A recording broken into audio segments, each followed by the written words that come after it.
All right. Well, welcome back to another episode of Wild River Rundown. Today, we are lucky enough to have Mike Hamilton, aka Hammy. Yep.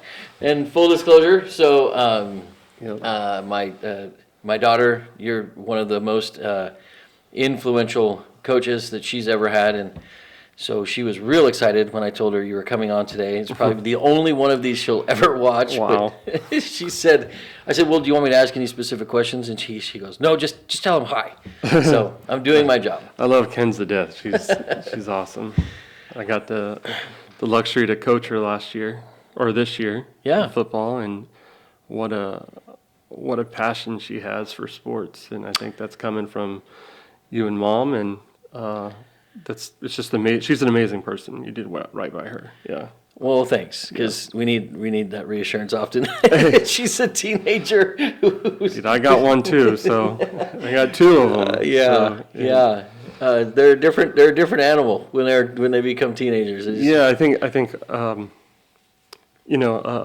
lot of people don't know this, but last year was my final year coaching football.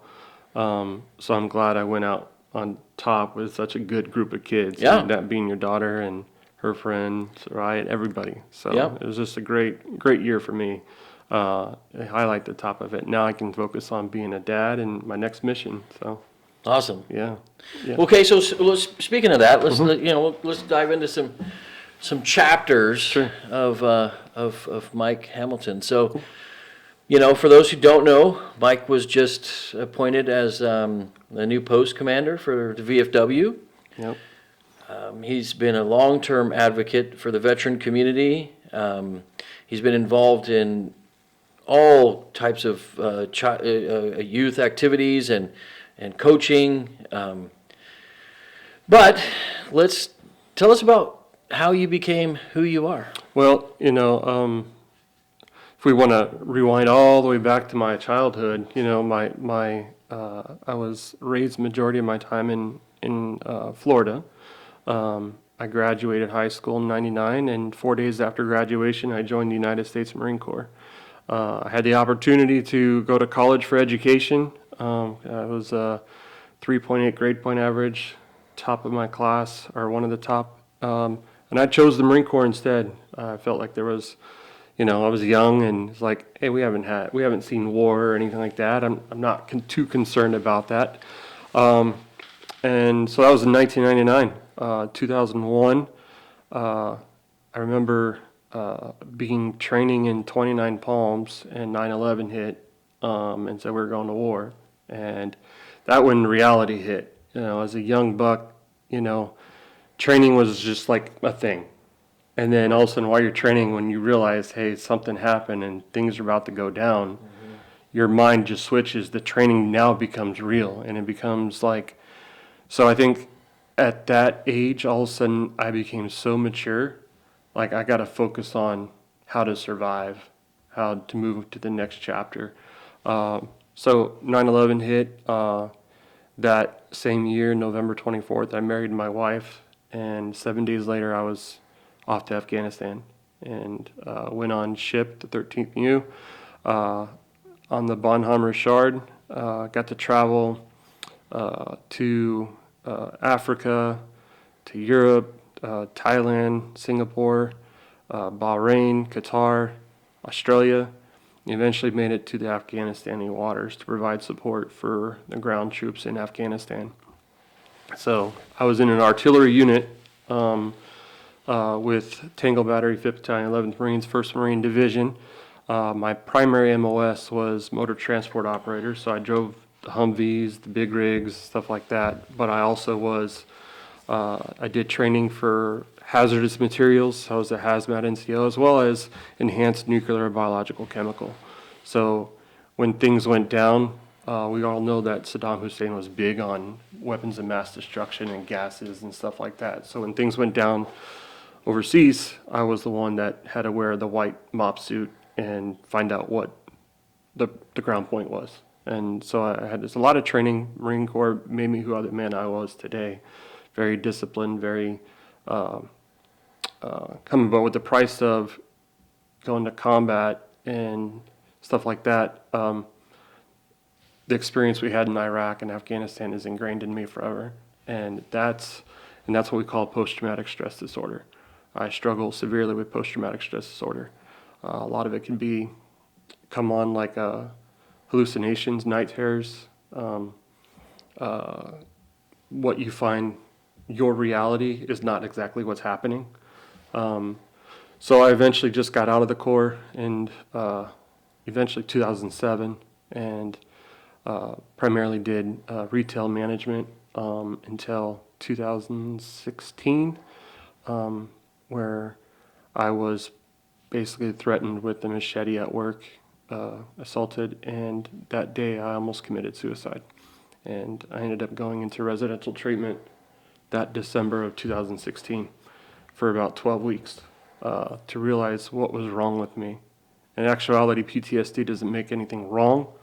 It just makes you a different version of yourself that you're not used to, or people see differently. And so I had to learn what PTSD was all about.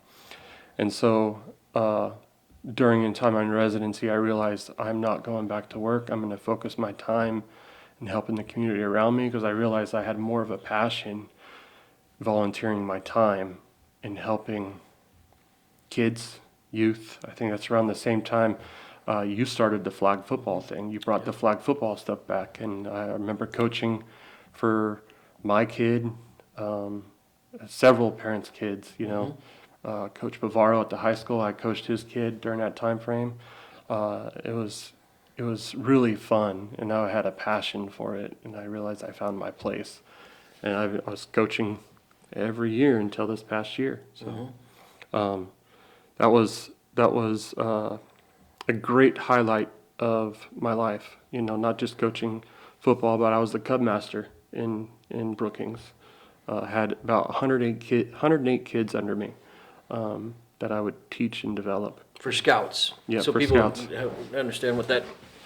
You're the Boy Scout Yep. leader. Yeah, I was the Cub Scout leader, so you got the Boy Scouts, but then underneath that are the Cub Scouts, and I was the Cub Scout master. Good stuff until COVID hit, and it kind of just went downhill from there. So I focused all my efforts, obviously COVID, you just focus on, quarantining, but being with your family, and focused on family stuff. So, yeah.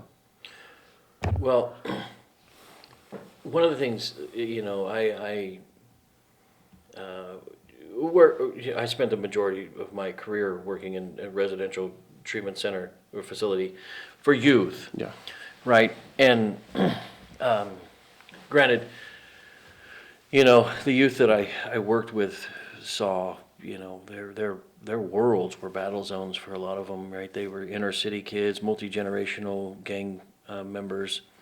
One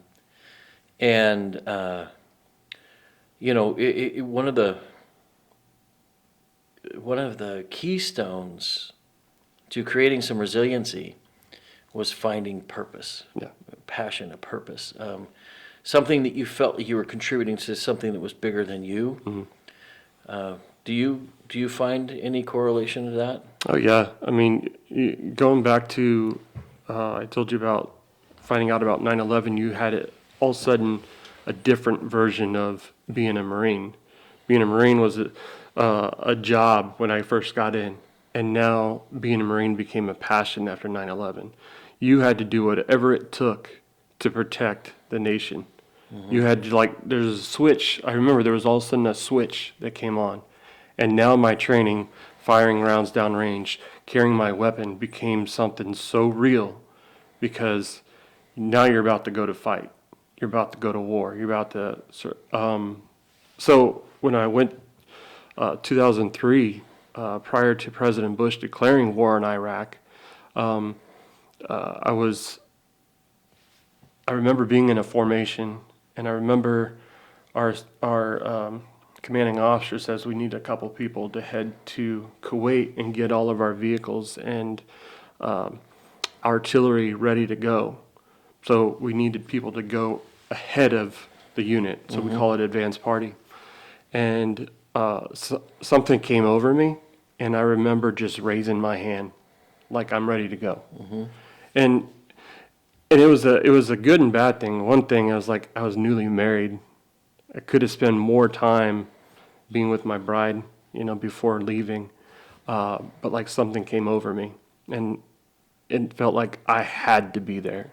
I had to be the one. So my main job when I went to Kuwait was to get every vehicle and howitzer ready for our unit to show up. So I was the one in the vehicles, making sure they're ready to rock and roll. I was the one helping our artillerymen to make sure the howitzers are ready to go. By little things, making sure they're attached to our trucks properly, because we don't want anything to happen while we're overseas. And I remember one point in Iraq, we were in a 36-hour road march to Baghdad. And during this 36-hour road march, sandstorms to where you couldn't see an inch in front of your face. I had an executive officer struggle with trying to find the location we had to go to, and I kindly told the man, "Get in my truck, I'll tell us where we need to go." And he got in my truck, and I led us through heavy enemy fire. I saw kids, the ages of our own kids, shooting AK-47s right at us. And it was tough to see because you saw the worst in people. And I would never thought as a 22-year-old man to ever see that young. And other things happen out there that I don't want to disclose right away because I'm still working through it, but it was the scariest thing. But I received the Navy Marine Corps Achievement Medal because I made it through. Got our first Marine to ever receive the Navy Marine Corps Achievement Medal in Iraq. And Congratulations. I appreciate it. To go on to your question, it became something bigger part of me. It's something I had to do. It was something that if I didn't do it, could we have completed? And it's not like a God complex. It was something just came over me. I had to do it, right? So as it carries on to what I do today, what I did with the youth is because I had mentioned that I saw kids at their worst. I needed to make sure I would never see that again. So whether it was coaching on the football field, whether it was coaching or going to the classrooms and talking about Veterans Day, why it's so important to make sure we look at, you don't know who your next door neighbor is. Your next door neighbor, it could be a veteran that sacrificed day in and day out to ensure our nation was free. And when we don't recognize this, we tend to do a lot of judging. And so I wanted to teach kids is like everybody may be different, but we're all human. We all have emotions, we all have feelings, and some of us hide it. So that was my struggle, is that I hid a lot of my emotions. And because I hid it, my PTSD got worse little by little by little. I socked it away in a drawer. Because I was more focused on the youth, I didn't want them to turn into something horrible because I saw the horrible. I had thought I had to make sure that they were going to be great. Stewards of the community is what we call them. So I think I did a great job with that, but because of that, I didn't focus on me. And because I didn't focus on me, my PTSD slowly came in like a roaring lion. It took over me. And it was November 24th of 2024, I attempted suicide again, and eventually went back to residential, and I had to build another part of me. I had to find out why I was feeling the way I did. I thought I was doing so good in helping the community out and realized that I wasn't helping myself out. I was more focused on them. So before I can be good for everybody else, I had to be good for me. So I focused on cognitive processing therapy, dialectic behavioral therapy, and that leads me to what happened this year. I think I did my calling for the youth. I made it a point, like you said, they call me Hammy, they call me Coach Hammy. They know who I am, and they know my door is always open to them. But now it's working on the next step, and that's working with veterans and working a way to have the community understand what PTSD really is. Vietnam, they call it being shell shocked, right? PTSD is real. It's a mental health disorder, but it's real. And I don't like to call it a disorder. It's just, it doesn't come, it doesn't go. It's there. So it becomes norm for those that had fought in combat. They've seen things, they come back, and it happens. Yeah, your brain gets wired, rewired. You create new neural pathways. Yeah. So I always said that, like, you ever heard of the phrase 22 a day? Mm-hmm. Okay, so those that don't know, 22 a day is just 22 veterans commit suicide every single day due to PTSD. Here's an interesting statistic. The 22 a day is based off of those that are in the VA system. There's still 6 million veterans that are not in the VA system. There's 9 million in the VA system, so you basically need to take that number and almost double it. So there's actually 40 to 44 a day veterans that commit suicide every single day. And that became the reality to me while I was in residential. Like, that's just too many. We always talk about one is too many. So I needed to find a way to, what can I do to help publicly really realize that this is a problem. And I think everybody needs to be aware that this is an issue and how we can help the community. A tough part was, like, when my last suicide attempt, it became more traumatic for me what happened that day than what I attempted to do on myself. The reality hits, like, we don't know how to handle PTSD properly, or veterans that have it, mental health, period. And when that comes into play, that comes suicide ideations, anxiety, depression, angry outbursts, all part. And I felt out of place. I already felt out of place when my mind is all over the place, and I became suicidal. And then that same day, when in my home, when I'm in that position, we call 911. You know, it's an emergency contact. I mean, the first thing we think about when there's an emergency situation, you call 911. There is a 988, which is a suicide helpline for veterans. They don't have all the criteria. They can't work it out over the phone, right? So we technically wanted to call somebody to come straight there, figure it out. But I almost felt like when it happened, like it almost became more than just a PTSD thing, is almost like the police went in blindly. They had no idea what was going on. And so when that happened, they had to protect me and my family. So they just put me in a squad car, took me to the hospital, and I was in a hospital for 3 hours by myself. And for somebody that has PTSD, they just want to feel connection. They want to feel like somebody is there to help them, not to put me out of the equation, put me out of the situation. Is what I felt, you know, at that moment in time. Again, my opinion, that could have been the situation, that could be wrong, but my opinion. So I didn't want another veteran to feel like that. So hence the reasons I got into the VFW. The VFW reached out to me. We talked about, we needed to create something that could help address our first responders, what they're dealing with going forward. So we talked about House Bill 4066, right? Which is a veteran crisis card, or creating a veteran task force. That'll help us in the future, let's say after working hours, that a veteran's in crisis or in need, we would actually send a veteran task force to that location. And they'll be able to decipher the situation if they need help with the first responders, which I think is a great concept, because, like, if I had that my last time, I mean, I probably would never have felt alone. You know, I'd feel like, oh, there's somebody here that understands, that knows what's going through. So I had to be a part of that. I had to find a way to where I can be a part of it. So I got a chance to go up to the state capitol, explain my story, and then the rest is history. They passed the bill, and now we're slowly getting into it with the help of the VFW Post 966 at our location. So. Yeah, so let's, that was a lot. There's a lot to unpack there. I'm sorry. That's great. Yeah. But let's okay, so let's talk about the Veterans Crisis Card a little bit.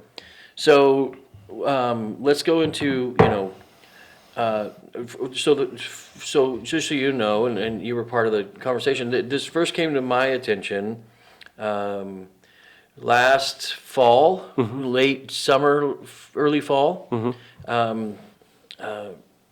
Mike and some of the others at the VFW did a presentation on this concept that they were looking for support with, and the idea that was presented was essentially that the veterans would have this crisis card, their family members would have this crisis card, and if a veteran was entering crisis, they could initiate a call to dispatch the veterans crisis response team, essentially, as I'm giving it some words, and the veterans crisis response team would come.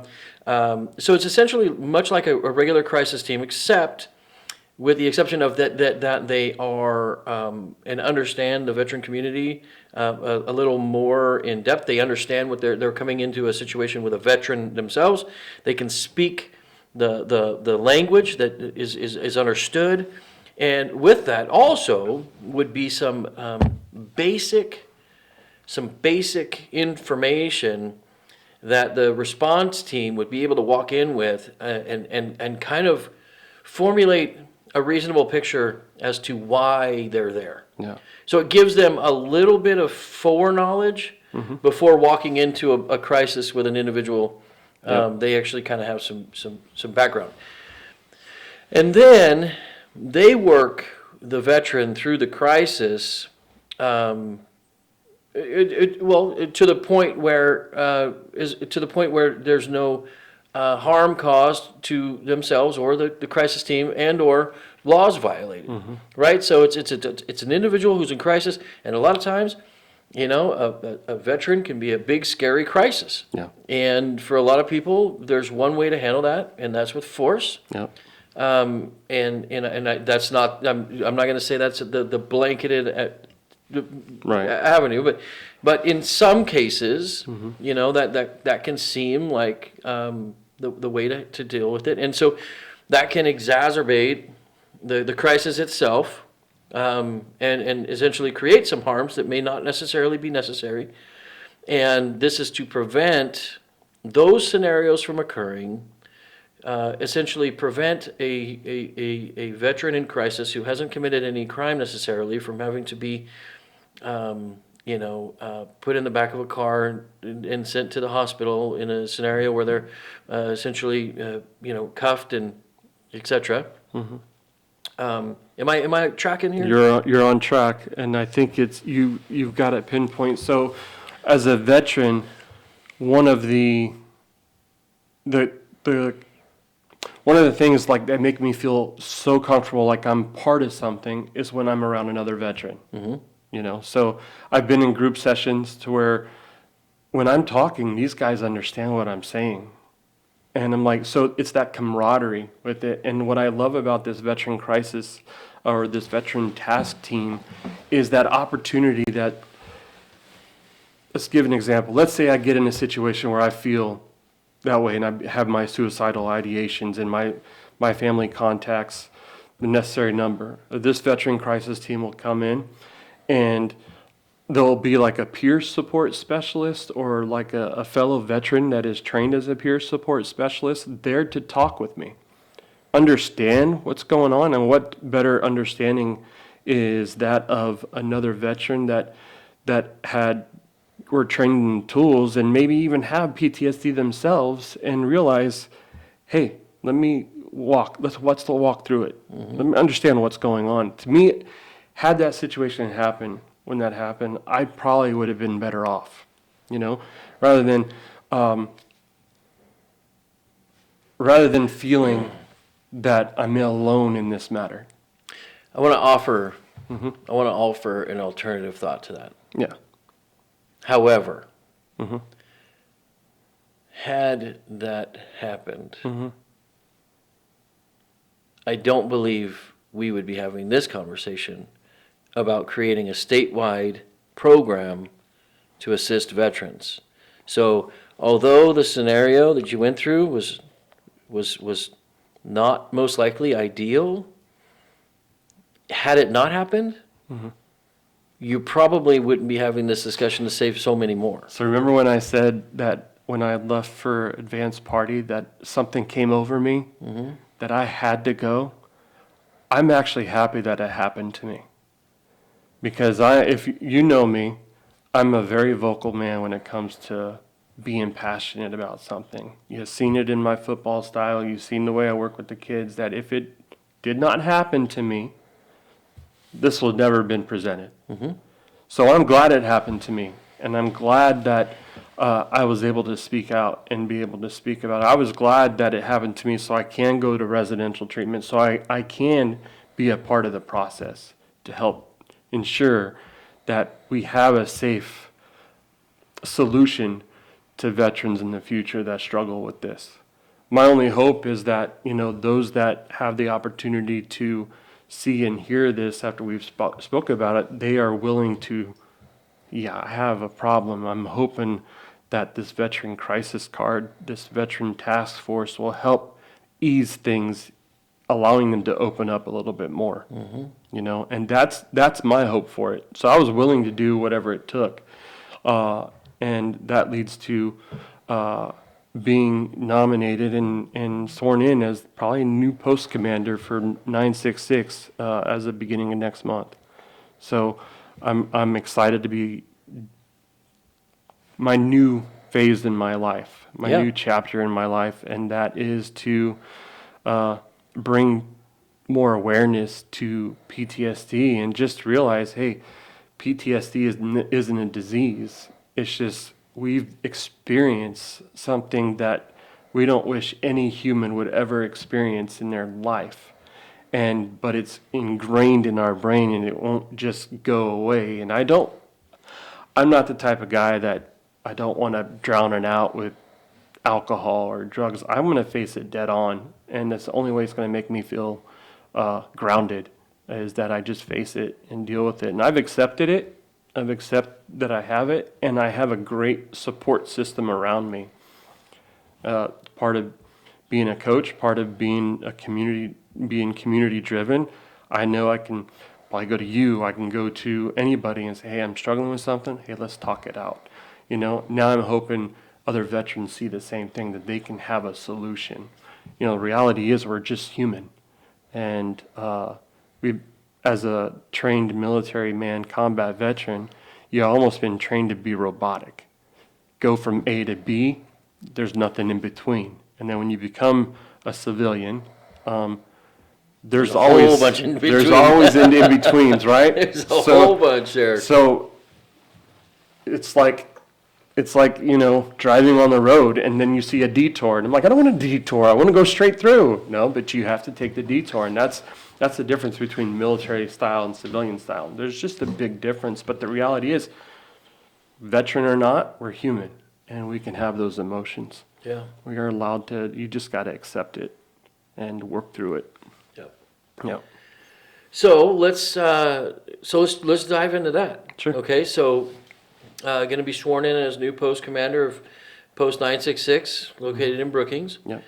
And why don't you talk about what your priorities are? What do you want to achieve? So, a lot of talk is that there is not a lot of my generation in the post. And when I say my generation, Iraqi war vets, Afghanistan war vets, and the VFW is primarily focused on veterans of foreign wars, so those that served in combat. I've noticed that in this great bunch of guys, that I'm the baby of them all, So my mission is, how do I draw more of that generation in, of the Iraqi vets and the Afghanistan vets? And there's one other guy in there who was vice post commander, great guy, about my age, and we were talking. It was like, we need to draw that crowd in. Who's going to be the future? What happens when these other guys die off? Is the VFW still going to be around?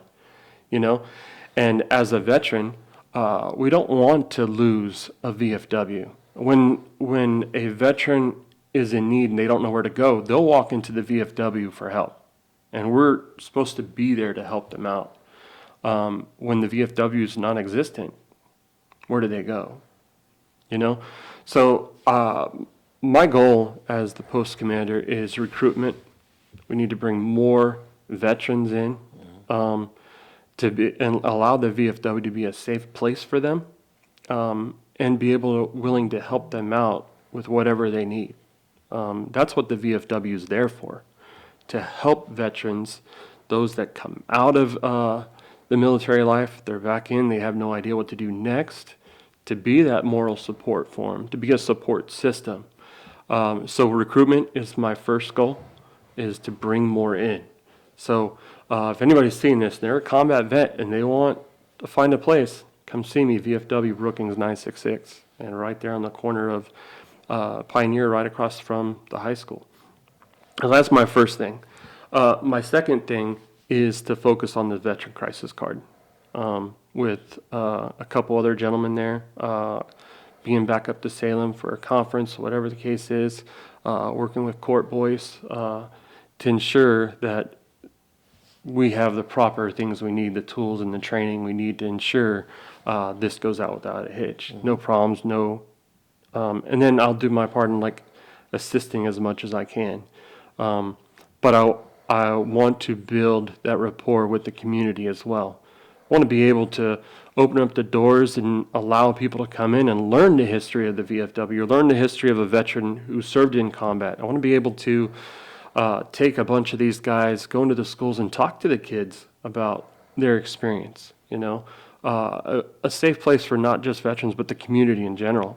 You know, when you need to retire a flag, bring it to the VFW and we'll do a whole memorial on how to retire a flag, you know. We did that in Scouts, but I want to bring it to the VFW. I want to bring it to the veterans and have a full-on ceremony on how to properly retire a flag. Teach the community that, because a lot of people are like, how do I retire a flag? I'll show you. You know, we also at the VFW have bricks. We're selling bricks, and basically they're bricks. If you have a family member that was in the military service and you want to honor them, you can purchase a brick. And we'll have a company out of Medford or Grants Pass, I forget, they'll come out, and when we have enough bricks, they'll lay bricks with their information on them as to honor them and lay it right there in front of the VFW. So we're pushing that as well. And you can also rent the VFW for like $25 an hour if you want to use it for something. So we're leaving it open for the community. So it's not just the veterans, but the community in general. That's what we want to make sure that everybody understands, that the VFW is here for the community, not just for particularly veterans. So I want to push that out. Those are my missions for the VFW this next year as well. I'm post commander. So going into what do you think that what are some of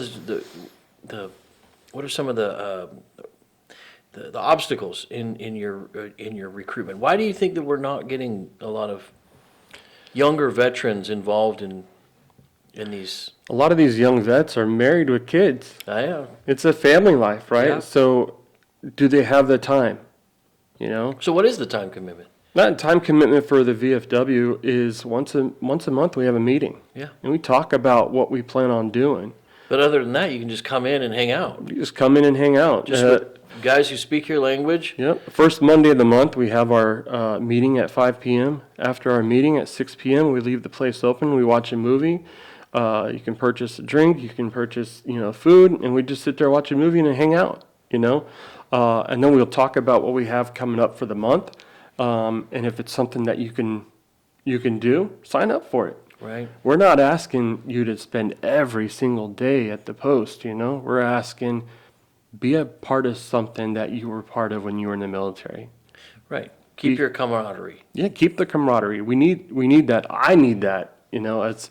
As a veteran, I love being around other veterans. I love the guys that we have at the post. I can sit there and listen to them for hours about their history. Yeah. And likewise, they can sit there and listen to me. But I learn a lot from them. And I want to learn a lot from you, So I want to learn a lot from future vets, future combat vets. And I just want to remind them that, that's one obstacle, is that their families, do they have time? They got a 9 to 5 job. They come home. They're tired. They got kids. They got a wife. They want, do I have time? Well, I'm not asking you to be there every day. Show up once a month. Monday at 5 p.m., first Monday of the month at 5 p.m., come up for a meeting. And then if you're willing to able help us with anything else throughout the month, sign up, do it, So I think it's important. I think it's important. It keeps the doors open for the VFW, for the community, and for fellow vets. Nice. How many members are there currently? I think the last 10 plus. I mean, there's not very many. I managed to get another guy signed up and had feelers out there. There's not very many people right now. I mean, hence the reason, if you know the history of the Post, the Post just now started to get back up and running in the last 2 years. Yeah, there was some Yeah. building infrastructure issues and some Yep. funding issues. And Yeah, and prior to that was prior leadership issues.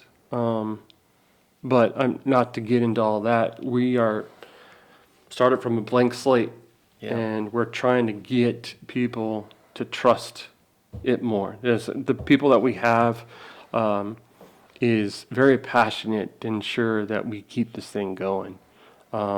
And I felt the need to, I want to be a part of this, and I want to be a part of something big. I did my due diligence working with the youth. Now I need to bring out the vets. We need to show that we support them. This is a different environment than what it was in the past. This is a different. You walk into those doors, it's a different feeling. right. And that's what got me rolling back into it again. Is that I needed the camaraderie, but it definitely felt different. It felt safe. It felt good, and I want to be a part of that. And I'm looking forward to this next year as post commander, what I can do and what we can see. Good. Yeah. Reinvigorate it. Oh, dude, get me all pumped up.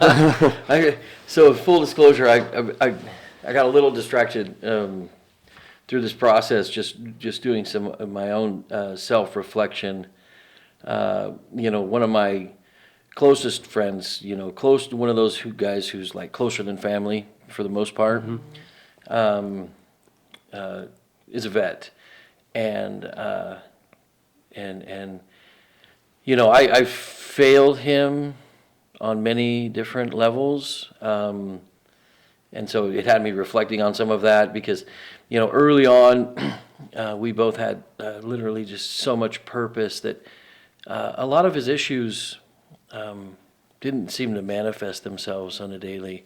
So I saw a person at their best, always. A person who inspired others to be at their best. And when some of that was removed, a lot of the PTSD started to come in and take hold, and created, a situation where choices were made that were foreign to me in knowing him, and instead of me taking a moment and stepping out and going, okay, something has occurred. I just failed him, and so I'm hope to never do that. I hope I can fix that. But if I seemed like I was kind of drifting a little bit during our conversation, I was doing some reflection on that when you were talking about everything that you had gone through, and it made me realize that, a lot of times, even just for us who were not in the military, the impacts on the veteran community they're not just limited to veterans. We all have a stake in each other. You spend a life protecting our freedoms, and I think a lot of times we dismiss our responsibility to protecting you upon return. You made a key point, and I'm glad you shared that. And you said that you almost failed him or failed as a supporter or whatnot. As a veteran, hearing that, and acknowledging that I struggle with PTSD and stuff, I asked myself, I wonder if he thought, have I failed him by not opening up? Does that make sense? It's like, so I just had a conversation with my wife about my struggles, and after communicating it with her, I was like, how easy would have this been years ago when I struggled severely and I was suicidal? I should have opened up. And her response to it all is, I hear you. It's all we need, Right. you know? And so I mean, I asked, don't put the burden on you, you know? The veteran, their judgment's so clouded half the time, right? So the outward appearance, this is a good guy, well-groomed beard, you know, good guy, works with the youth, you know, there's nothing wrong with him, right? And yeah, there may not be on the outward appearance. Internally, it's like, I'm not focused on me, I'm focused on somebody else, and that's the problem. Because I have not focused on me, I'm not the best version of myself, but people don't see it. Right. So that comes back down to the veteran. Have I opened up enough? Have I been open? And that was my goal when I came out of residential. I'm not hiding anymore. If I'm struggling and I have a problem, I'm gonna let them know. You know, when I decided to end football, I let my bosses, I let Coach know, I let Keith know. I was like, I can't do it. I got to focus on me. I got to focus on what my next step in life is now.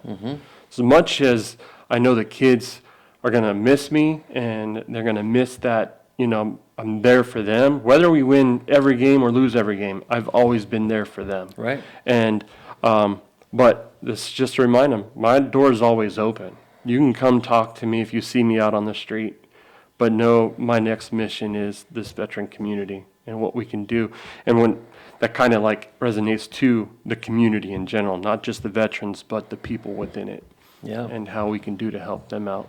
So, Well, I know you're going to be wildly successful. I've seen, you know, the influence that you have on the youth. I mean, I've seen it firsthand. yeah. Right? I mean, literally, Mackenzie could not wait to get her chance to play for Coach Hammy.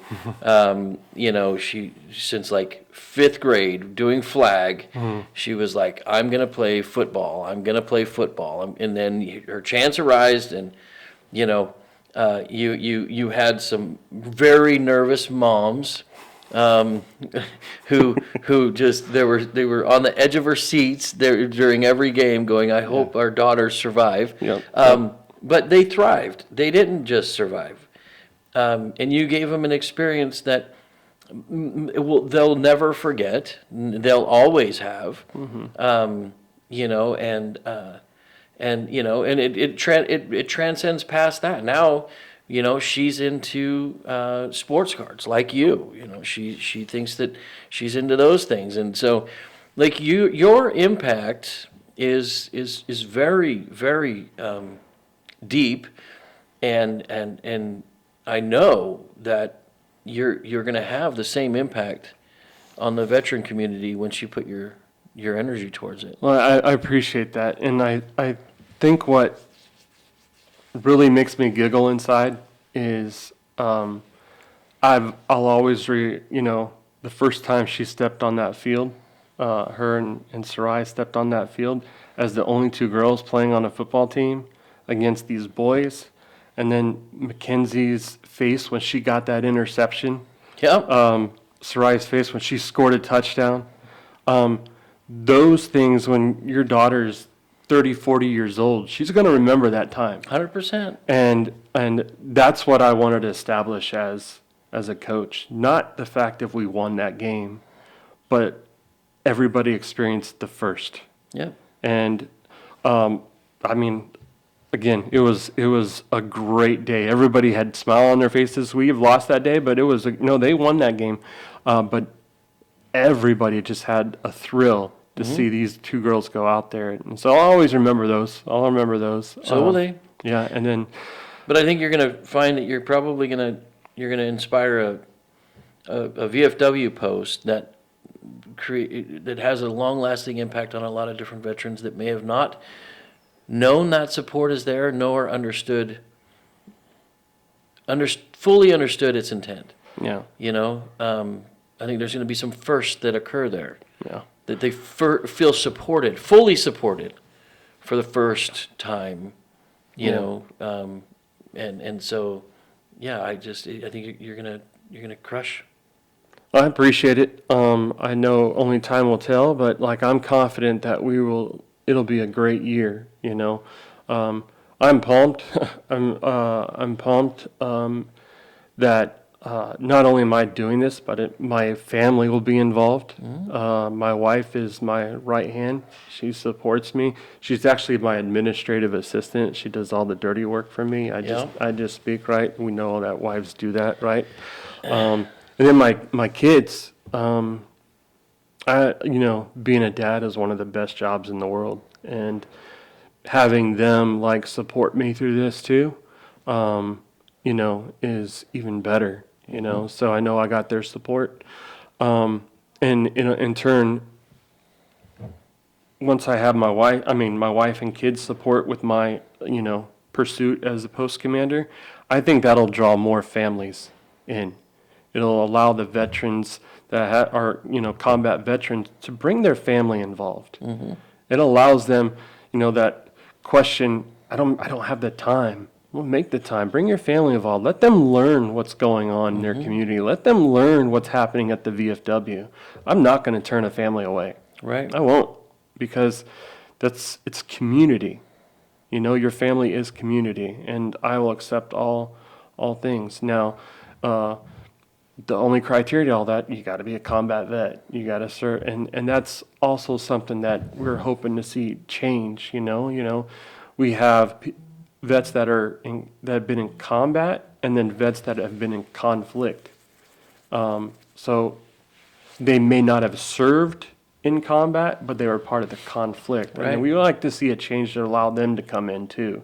But only time will tell that, and hopefully that'll be my next step to see what we can do there. Good. Yeah. So, but one thing at a time, right? I'm not going to try and do like 5 or 6 things. Recruitment, get your card going, get the Yep. Veterans Crisis Program up and running. Yep. It's going to need some refinement. It's going to be a long process. Oh yeah. But that'll be a legacy that you and your family and the entire post can be so proud of. Oh yeah. I mean, the work these guys have already put into it Yeah. is huge. Yeah. And put Brookings on the map. And you got a lot of support from the state, a lot of support from other posts, which is huge. Yep. And for me to go to the Capitol and be completely raw and let them know my feeling for the process is hopefully motivates other veterans to be open and say, if he can do it at a high level, I should be able to do it with my own family, or I should be able to do it at the post. Right. And I think that's where I'm headed. That's where I want. Good. Any final thoughts? No, I mean, I want to say first thank you for allowing me to come. Of course. And share my long-winded story of everything. But when you're passionate about something, Yeah. you want to make it known. And if anybody wants to get a hold of me, I know this will be uploaded. They can feel free to comment. Yep. And I'll be looking at the comments, and then I'll reach out. I'm all for being able to sit down and talk to anybody. And setting If they a want to time. contact you directly, how they do that? I can leave the email. Okay, we'll put it up at the end of the video. Yep, we'll put Okay. an email at the end of the video, and they can just email me, and I'll be able to go from there Perfect. and make things happen for them. We'll put it up. Or even better, show up to the post 966. Yeah, there you go. Yeah. But either which way, we'll make it happen. Okay. Yeah. Well, thank you for coming on. You're welcome, man. We'll get this out, and I think that this is going to have a positive impact, even if it's just one. It's worth every moment. So, Absolutely. thank you, Absolutely. and thank you for protecting our freedoms. Thank you for saying that. Yeah, Thank you, guys. appreciate that. Appreciate All right, it. we'll see you next time. Yep. Thank you, guys. Peace.